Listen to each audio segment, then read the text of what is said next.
Cine a zis că vinul-i bun? Așa îi zice cântecului în interpretarea solistului Ilie Pascari.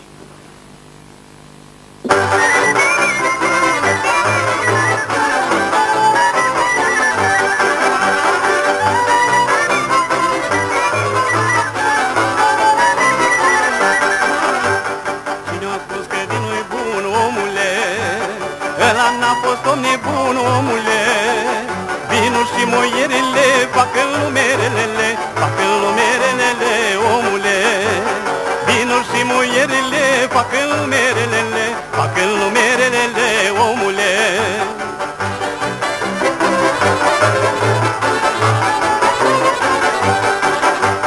Nici acela nu-i bărbat, omule, și n-a fost odată beat, omule. Și n-o dat cu pumnul masă la copii și la nevastă, la copii și la nevastă, omule.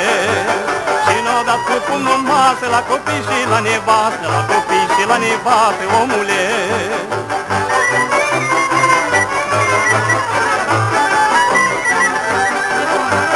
Toată ziua băutură, omule, la nimic nu ai măsură, omule. Toată ziua chipuiești, la nimic nu te gândești, la nimic nu te gândești, omule. Toată ziua chipuiești, la nimic nu te gândești, la nimic nu te gândești, omule.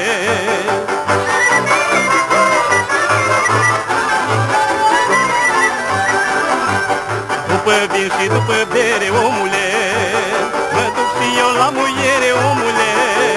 Haide, scoală-mă nevastă și pune ceva pe masă,